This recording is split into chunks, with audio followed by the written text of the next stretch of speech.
We have 16 people here, which is really Oh, great. no. Welcome, everybody. Hi, everybody. Hello. Welcome. Hi, everyone. Hi. Hello Welcome to as we everyone. launch Hi. our new Sisterhood film discussion series. In this series, we're going to explore Something wrong with the sound. the You image of froze. the Jew in each film, historical accuracy, and the general attitudes toward Jews in America at the time. All of our films were made in Hollywood. They feature prominent actors, directors, and writers. So we ask you all right now, let's get started. Please grab your virtual popcorn, and we're going to get started. Was it made in Vienna? I'm sorry, was it Was it made made? in Vienna? I hope not. Not the Was it popcorn made in movie. Vienna? Okay. Our first film, The House of Rothschild, this is the original poster from the movie, was the biggest hit of 1934, and it was nominated for Best Picture Oscar. It was written by Nunnally Johnson. You may recognize the name. He was a very prolific writer and director. He also wrote The Grapes of Wrath and The Three Faces of Eve. It starred George Arliss, Robert Young and Loretta Young as the love interests, and Boris Karloff, who was the villain. Let's begin with a little background on the film, and then we'll get to the discussion. The first 13 minutes of the film are rabidly anti-Semitic. Correct. In fact, some people said to me, how could you have picked this? What did you do? Until they saw the next few minutes, then they realized why I was doing it. Except for those who lived, this is the image. I'm sorry, I'm getting ahead of myself. Mayor Rothschild and his wife displayed every anti-Semitic Jewish stereotype imaginable. He's a money changer living on Jew Street in Frankfurt, and the opening scene shows him wringing his hands and talking about all the money he made. He's scheming, he's plotting, he's cheating, he's hiding assets from the corrupt tax collector. He's bribing, he's fawning, he's groveling. It sounds like an al-Hate, doesn't it? He's smarmy, he lacks any self-respect, and worst of all, this is the behavior that he's teaching his sons. This is the image that many Gentile Americans had of Jews. Except for those living in big cities in 1934, many Gentile Americans had never seen a Jew or only saw the one Jewish family in town, either the pawnbroker or the custom peddler. My father was in combat in the South Pacific during World War II, attached to a National Guard unit from Chippewa Falls, Wisconsin. He was the only Jew in his unit except for the doctor. One day in 1942, some of the men in his unit asked him, why are you so different?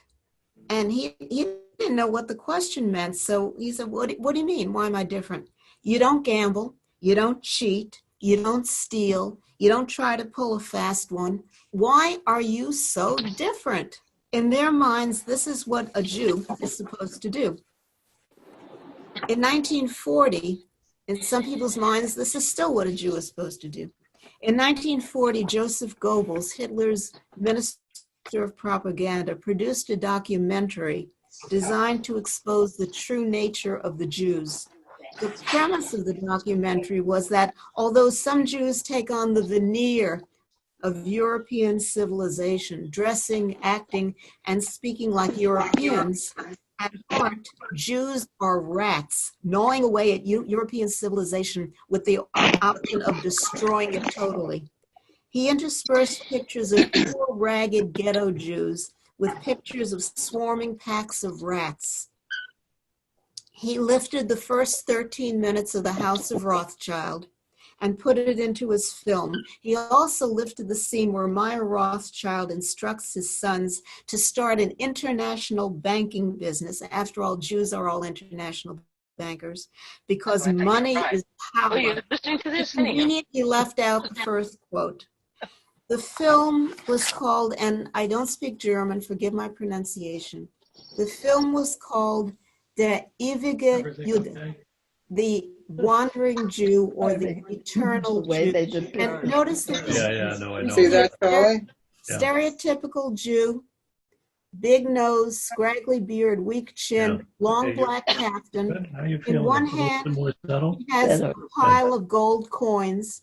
In the other hand, a map. Is this Germany? I can't tell. With a hammer and sickle. Russia. Russia. No, With a that's hammer and Germany. sickle.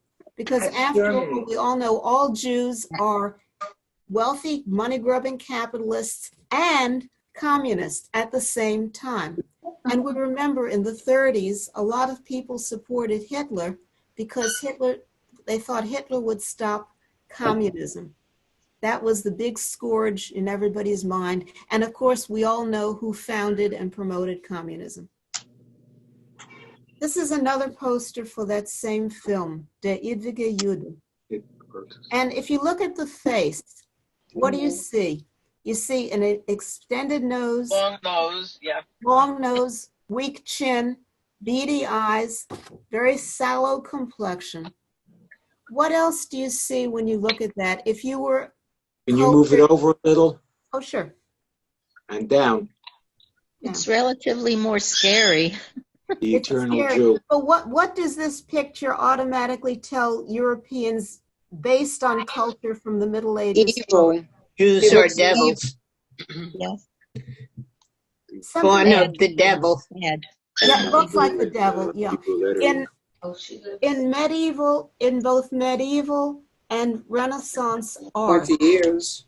pointy, oh, that's right, pointy, I didn't even notice that. In medieval and Renaissance art, beauty was always associated with virtue, and ugliness or deformity was always associated with both sin and evil. And whenever you see pictures of Jews, especially in religious paintings, not Rembrandt, of course, but in religious paintings, Jews doing something deplorable or desecrating Christian symbol, you always saw them portrayed like this, usually with some warts and everything like that. Ugly is evil, is sinful, beautiful is virtuous. And that was the culture that most people grew up with, going back all the way to the Middle Simulates Hebrew letters. I'm sorry? The writing simulates Hebrew letters. Oh, that's right. It looks like it. Yeah, it's like pseudo-Hebrew. Yeah. Okay. Who was the wandering Jew? Okay. The wandering Jew was a myth from the 13th century. Supposedly, he was a man who, when Jesus was walking to the crucifixion, carrying the cross on his back, the wandering Jew ridiculed him. And he was condemned to wander the earth forever until the second coming. And that was a myth that everybody in Europe knew. So when they say the wandering Jew, the eternal Jew, everybody understood exactly who this figure was. If you haven't turned your camera on at this point, please turn it on if you can. And if you don't, please, well, your microphone should be unmuted.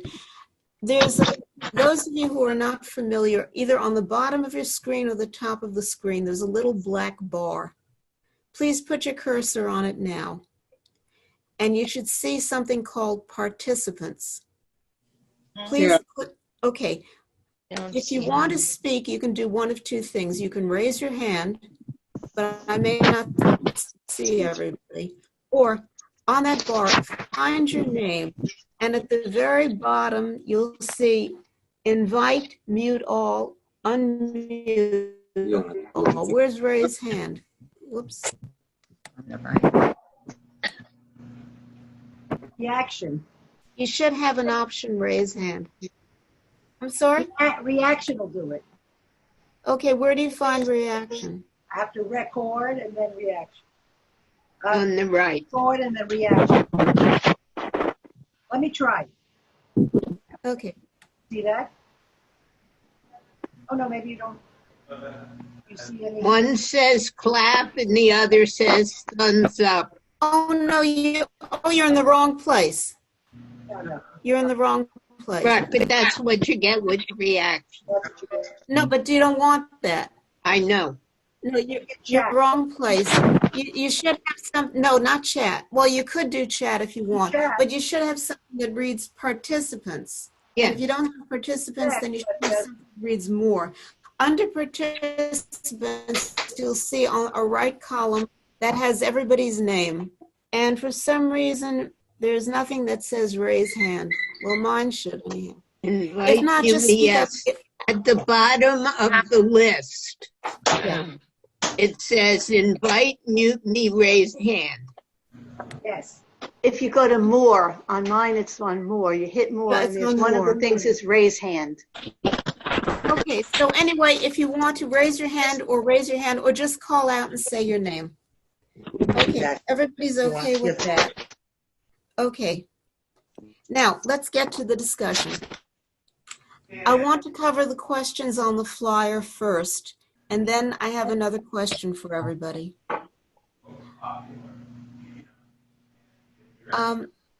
As I was watching the film again and listening to some conversation about all the demonstrations that we've had, I realized how this film relates directly to the demonstrations.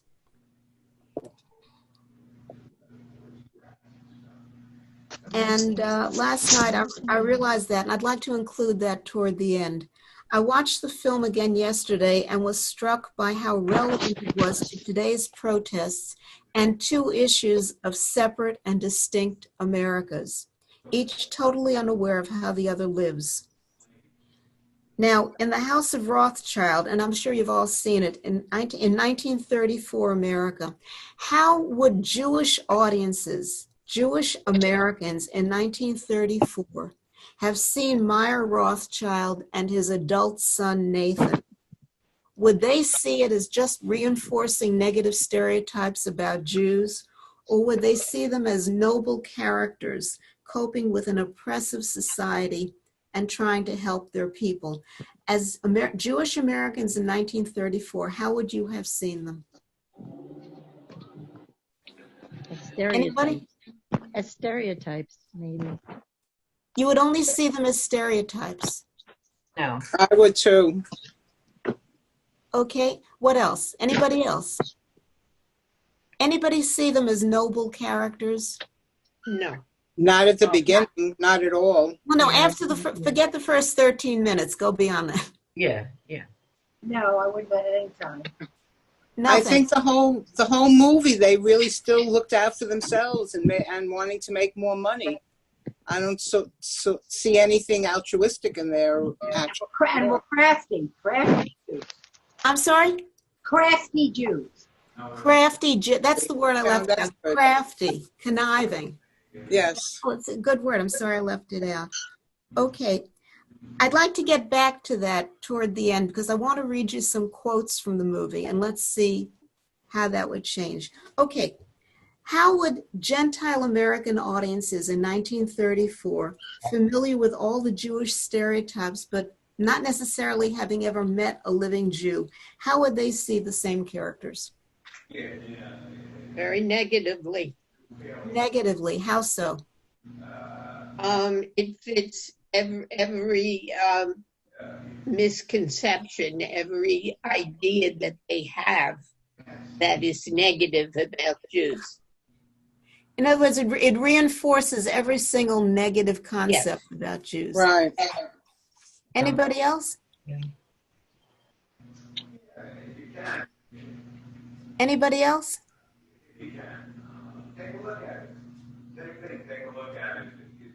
You know, Toby, later on in the story, Yes. they did talk about negatives and positives, and they did donate.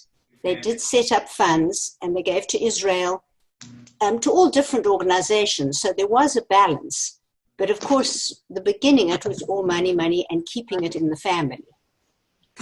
But that was at the very end and very incidental. It didn't really play a big part in it at all. Okay, let's take a look at that. Let's take a look at that and see what they say because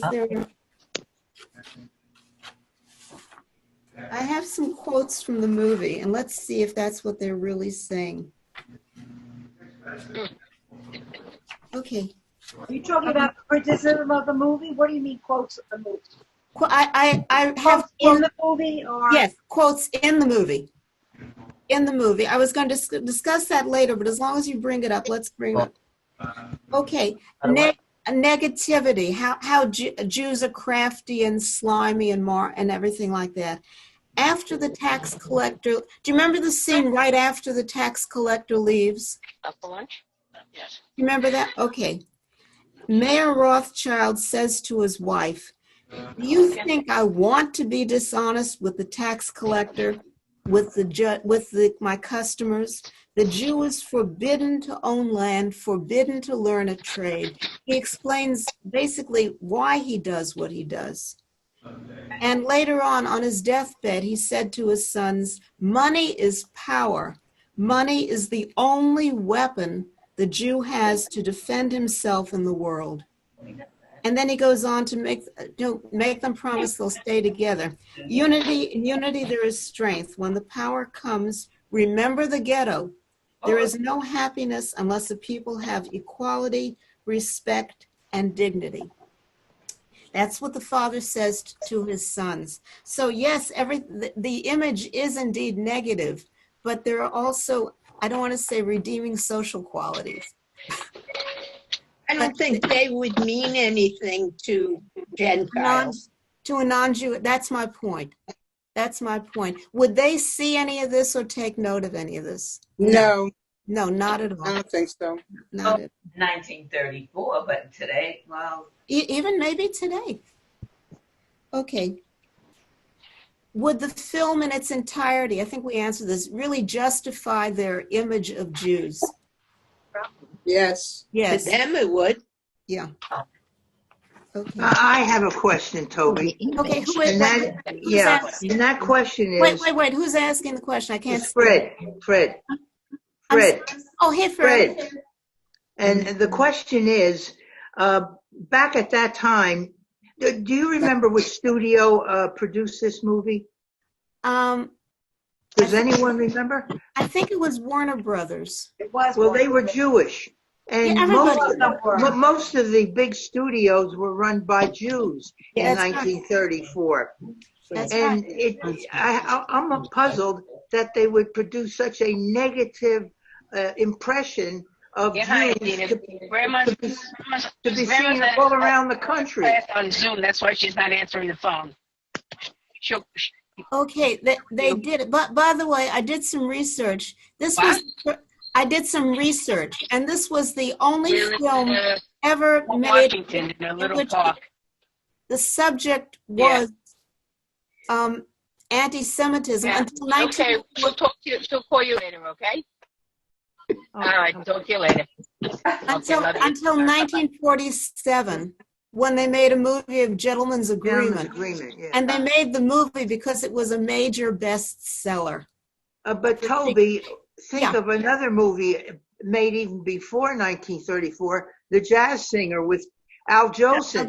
I don't know if that presented the best image of Jews either. And that was the first real talkie, which must have been a blockbuster for moviegoers. Oh, yeah, no, it was. Actually, what The Jazz Singer did unintentionally, it spawned the Yiddish film industry. Because so many Jews went to see it, that Jewish filmmakers decided, hey, maybe there's a market for this. So that spawned a major Yiddish film industry, just based on The Jazz Singer. Okay. I have a question that Elsa asked, and I'd like to pose it to you. Do you think seeing this film changed anybody's minds? Elsa, I can't hear you shake your head. I'm trying not to influence people. Anybody? Okay, forget Elsa. Don't look at Elsa. Elsa, don't shake and don't move. Anybody? Do you if somebody had an image that shown at the beginning, do you think seeing the rest of it changed anybody's mind? No, it reinforced it. It reinforced it. No. People see what they want to see in the film. people who had that attitude before find reinforcement for their own opinion. It's a good point. People see what they want to see. People, that excellent point. That Renee, that was you? I told him to drive on Wednesday or Thursday. I didn't say anything about today. I'll tell you a story that's a generation after that. When I was a freshman at the University of Delaware, and I was on my way to the showers one evening, and one of the girls said to me, "Where do you hide them?" And I said, "Where do I hide what?" And after looking at me strangely, she finally said to me, "Your horns." That was in 1961. Yes. Oh my God. How many other people have been asked about their horns? Anybody else? We have, when we were in there was a family from Southern Baptists, and this was 1971. Wait, Iris, I'm sorry, where were you again? We were in Bellevue, Nebraska, but it was in Offutt Air Force Base. And he was in the medical department, and most of the doctors were Jewish, but there was one kid, a Southern Baptist, and we befriended them and all. And at some point in 1971, it started, "Oh, you went to NY Jew, and also, where are your horns?" And I had given birth as soon as we got there, and she gave birth 4 weeks later, and I lent her all the baby stuff. As soon as they found out we were Jewish, she wouldn't even talk to us. She wouldn't return it. She wouldn't even look at us. Yet it was good enough for her newborn baby before she knew we were Jewish. And that's 1971. So it still goes on. Yeah. In the 1960s, when I went to CCNY, they used to say, "Oh, that's now a Christian college, now Jewish." CCNY, Christian College, now Yiddish. Christian. No, a lot of people had those experiences. Even now, I'm sure people are having those experiences. I think that's why what's going on now with all the protests is hitting everyone, including Jews. What? In an interview yesterday, one of the Black Lives Matter demonstrators explained that her goal was to show white Americans what Black Americans go through on a daily basis. Now, the film we saw graphically illustrated the lives of Jews in 18th and 19th century Europe. So theoretically, Gentile Americans could understand how what Jewish life was really like. Do you think it succeeded in creating some understanding or possibly empathy in 1934 America? Or do you think it's just people saw what they wanted to see? They saw what they wanted to see. They saw what they wanted to see. Anybody else? Changed nothing. I don't think it tried. I don't think it tried. It was too early. It was too early. It didn't say anything that would change anybody's mind. He was a rich Jew in money. Why would you think he would change?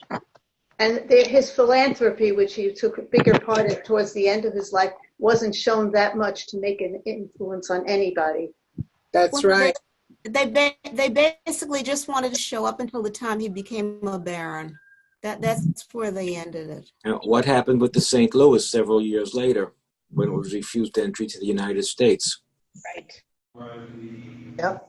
Well, they didn't want more Jews coming in because, after all, Jews would take jobs away from Americans.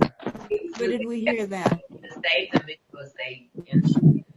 And all the Jews that escaped to Shanghai because they couldn't get into the United States. They went to Cuba, Shanghai. Oh, yeah. Mm-hmm. They were the lucky ones who got into Shanghai. That's right. Or into Cuba and later came to the United States. Those who were able to come. Exactly. Let me ask you an artistic question. If you were writing or directing this film in 1934 America, what, if anything, would you do differently to create a positive image of Jews for a general audience? and to help general American audiences see what life was like for Jews in Europe. Don't forget, 1934, when did Hitler come to power? 33? January 33.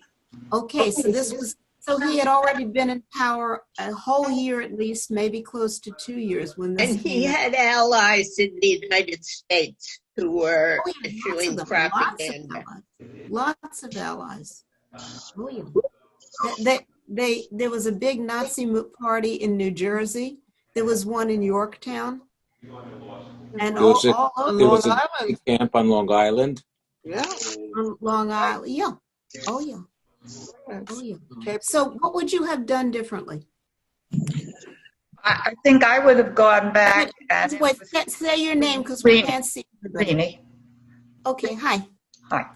I would have gone back. I think, number one, in 1934, you have to look at the amount of anti-Semitism in the country. But I would go back and look at the contributions that the Rothschilds made to the development of the people and their own governments in the various across Europe. I'm not so sure it changes anti-Semitism that much unless you have influential people, the church, political leaders also denigrating anti-Semitism, because George Soros, who has done so much philanthropy, is the object of anti-Semitism. Yeah. Mm-hmm. Start when you... And in the 30s, there was a major church figure who was anti-Semitic. Yes. Father Coughlin. Father Coughlin. Yes. And that was not in the 70s, in the 30s. No, in the What 30s. about Pope Pius? Pope Pius was totally Pope Pius, anti-Semitic yeah. during World War II. Yeah. But to give a different picture, I would show the kind of homes that they had and how they had to live in the ghettos and what they really did to the Jews, so that the people could see what they had and what was taken away from them and the opportunities. In order to give a background to people, I would let people really see what it was and what it was then, so that they could get a good picture of what they were deprived of. Well, Irene, it opened with Jew Street. With Mom. Yes. And it that showed was, Jews being forced in by but it was sundown. forced into one area that's not where they all lived before. They had that was where they had to live at that point. Well, yeah, it starts in 1780, and that's what they're showing. They showed the pogrom. They used the term pogrom, but they never explained what the term meant. So Jews knew what it meant, but nobody else did. And they used that several times in the film. I totally agree. It's Brenda. I totally agree with what Irene said. I looked up a little bit, and it said that right way back, the first Rothschild came from a very poor background, living in a ghetto. At age 13, he got a little job in a bank, and he started working with coins. And this was his start, and he started lending it to people and making, the fact that someone could do this to save themselves from extreme poverty. Then, of course, he had 5 sons, and obviously, keeping in the family, they taught each other that, the kids went to all different areas. But if you wanted to look at the positives, the very fact they could do this, not to say there weren't negatives, I think is pretty amazing under the circumstances. An interesting take on that, yeah. But you're looking at it as a Jewish person. If you had been Gentile in 1934 and were seeing it, would you have the same reaction? No, absolutely not. I agree. But this was 1700, and they were poor. And he was 13 years old, the first one, and built up from there with 5 sons. What would you do differently? It was definitely pulling them up from their bootstraps. Wait, I'm sorry. Wait, can you identify yourself, please? I think you should let move. It's very disconcerting. Everybody being unmuted. Hello? I think you should only unmute. You should unmute anybody who wants to speak. Like not the whole world. I'm hearing squeaking and background noises. It just doesn't make any sense. Personally, but this is Rona. Hey, Rona. Okay. I just my bird's making noise. What is All squeaking? right, I have mice in your house. I have a very No, my nice poem about cockatiel. mice.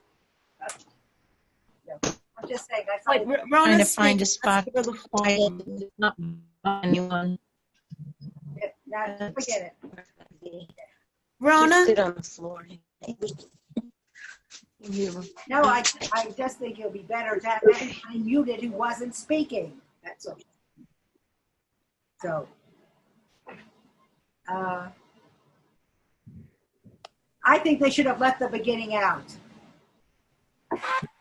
Okay, good. I see no point if you wanted to show a heroic Rothschild family. You might have shown a 13-year-old working hard and making a living. I don't see the point. I just think the whole thing is the 13-minute beginning was completely chopped off from the rest of it, and to me, I cannot understand the point. It wasn't as if you were refuting the rest of the thing, only that they got wealthy, nothing more, nothing heroic to me. So I think I just don't understand it. I wouldn't have started that. Okay. In Anybody general, else? Alyssa. Anybody else? In general, Alyssa. Can you hear me?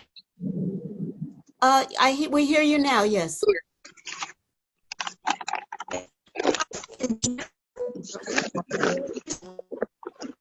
I think this was made by a generation of movie moguls who were trying to downplay their association with traditional Judaism totally and deny their own history. Events forced them into recognizing it in a few years, like 10, 12.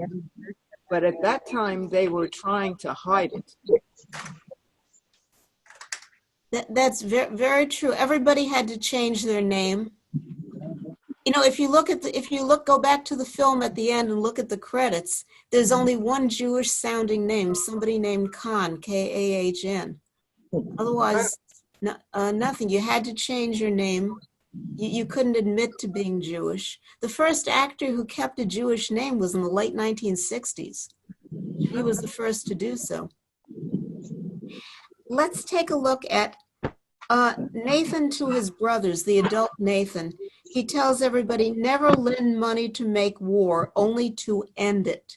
Yeah. Money is the weapon we Jews have to fight for the peace of Europe. And when we have peace, they don't need us anymore. So there are sayings throughout that show the other side. By the way, in those years and even before, working at age 13, at 12, at 11 was not unusual. But he did. No, people did. Lots of people did. My dad started working at 12 while he was going through high school. He worked through college, worked through law school. That was what people did. Yep. And all that. Let me throw something out to you in terms of how we could change the movie or make it different. How about starting from the end, where Rothschild is knighted, he becomes a baron. Start there at that scene and then show him reminiscing possibly to his grandchildren, because his children were probably adults at that, well, his daughter, telling the children or grandchildren what life was like when he first started. How would that have worked?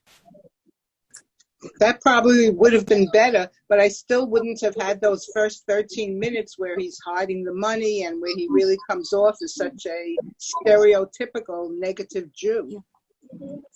That it doesn't matter whether it was at the beginning, the middle, or the end. That scene just is imprinted in your mind. It's true. That scene really should have gone. How would you have done it differently? Maybe show more of the pogroms and not have it just about him and how he was trying to to finagle the system, so to speak, and just show how the Jews were being treated in a more generic way, and then go on to how the Rothschilds tried to bring themselves up. So eliminate that beginning scene. What about the scene with the tax collector? At the very beginning, the tax collector tells his buddies or entourage or whatever, come on, we're going to extort money from the Jews. And when Rothschild says, why didn't you get that from the bank? Oh, they're not Jewish. I don't have to get that. In other words, expand on that part. I don't even remember them saying that. That's sort of the background. It was a throwaway line. Right. Yeah. But in other words, expand on what the tax collector is doing that would cut out the scene where he's talking about all the money we're going to Right. Yeah, and they get so nervous because one coin might be fake. Right. Cut that out. Right. Yeah, expand on the tax collector and why he's doing it to Jews. And the pogroms in general, and how that they were gated in, that was sort of in passing. I think they could have made more to that. Yeah, they could have done more to that. A lot more to that. And also define pogrom. They use the term so many times, but nobody knows what it means. Right. And there's no way they could really show the horror of it. Well, also in 1934, you weren't as graphic as we are now. Now you'd have like a bucket of ketchup and tomato sauce and everything else. Then they were less graphic.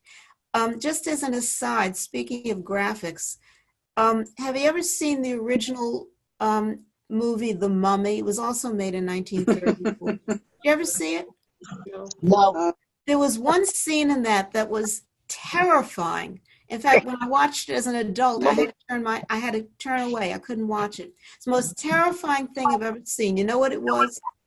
The man who we know is expendable because he was a minor character is in the tomb alone at night, and suddenly he gets a look of extreme horror on his face. He's so scared he goes mad, literally.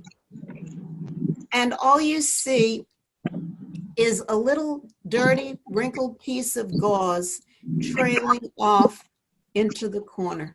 That's all you see, nothing else. And it is terrifying because you have to use your imagination.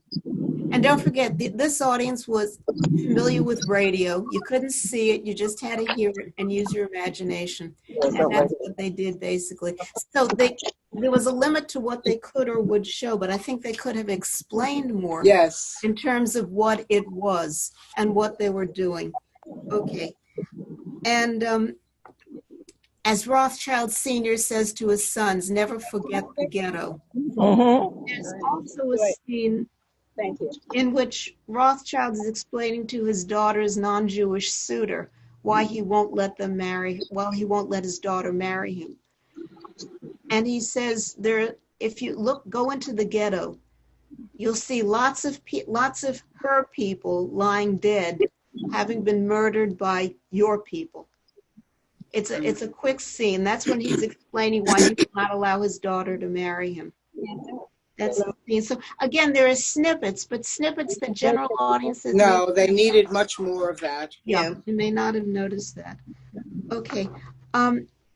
There's one more quote I'd like to give you. Toward the end of the film, when Nathan Rothschild is negotiating with Lebrance and Talleyrand and the others to give them the loan because they promised a loan and they're bankrupt. And they ask him, what do you want in return for the loan? And he tells them, I want complete freedom for me and my people to follow any trade, own land, have respect, and walk the world with dignity. That's what he wants in return for the loan. He makes them sign a paper. And when they tell Nathan, well, they can't agree to it, they have to consult with their governments. And remember what he tells them? You are the government. You are the government. Right. You are the government. Yeah. So that does was anyone more meaningful. I'm sorry, that's Irene. That would be more meaningful if they had shown more in the beginning how those things, the Jews were really deprived of those things. Here they were used as words, but the audience who is not familiar with it had never seen what it really was like not to have those freedoms. And that's basically, I think, what we're all saying in terms of changing people's minds. It was thrown out in passing, where Jewish audiences may have recognized it, again, in passing. But non-Jewish audiences, it may have gone straight over their heads. Right. They probably didn't pick up on it. Okay, so you're saying if you were to remake this film now, what you would do is emphasize those parts and expand on them so that people watching who are not familiar would see and understand this is what they went through. And unfortunately, a few years after the film was made, less than a decade after it was made, Jews were going through something even worse. But this is what happened, basically. Did I leave anything out? Does anybody have anything else they'd like to add? No. Did a good job, Toby. Oh, thank you. Did a wonderful job, Toby. Thank you very Good job, much. Toby. Okay, thank you. Now let's talk about the next. It's 1:43. By the way, I hope you all had lunch. I had popcorn. Virtual popcorn. Our next one, and you'll get a notice about it. Again, you'll watch it at home. It's free on YouTube. Our next film is The Sons of Liberty. And you notice Claude Rains isn't the star. It was directed by Michael Curtiz. What else did Michael Curtiz direct? Anybody know? Casablanca. Casablanca, Robin Hood, the original Robin Hood. He did a whole lot as a Hungarian Jew. He was induced to come here to Hollywood in the mid-1930s, which probably saved his life. And The Sons of Liberty is a 20-minute documentary. It won won the Oscar for Best Short in 1939. And it tells the story of Chaim Solomon in a way that most people don't know. Completely different. It's free on YouTube. When are you doing the next one? I'm glad you asked that question. Okay, we're doing it on Monday, June 29 at 1 p.m., which is the Monday just before the 4th of July, which is why we're doing The Sons of Liberty. Okay, and if you like, wear something patriotic. It'll be fun. It's a fascinating film, and what's really fascinating is we compare how Chaim Solomon is portrayed in the film as opposed to the portrait of the two Rothschilds. It's completely different. It's very interesting. And also note the style in which the film was made, which is also very, very interesting. Okay, that's what we're doing. We have one more after that. In fact, if y'all can hang around for a second, we have one more after that, which is also free. And there are some more that I'd like to show, which if you don't have Amazon or Netflix, to rent it for 30 days, meaning online, is either $1.99 or $2.99. So let's do the ones that are free first, and then I'd like your input on what to do, because they're really worth watching and worth discussing. I don't have cable, so to me, it's not a problem. But if anybody doesn't think it's a good idea, then, we'll try to find something else. But this one, the next one, Monday, June 29th, 1 p.m., there'll be a flyer and an email. The Sons of Liberty, was made in 1939. It's 20 minutes long, and it's free on YouTube. Okay. Anyway, ladies and gentlemen, I thank you so much. Oh my God, we had quite a number. We had about 16 participants. That's you had 18 at one point. 18. Okay, very good. Very nice. Very nice. Thank you all for coming. Thank you. Everybody stay safe. Stay well and safe, and thank you. All of us. Let's stay well. And I'll see you on the 29th. Okay. Take care. Take care. Thanks a lot. Thank you. Bye-bye. Bye-bye.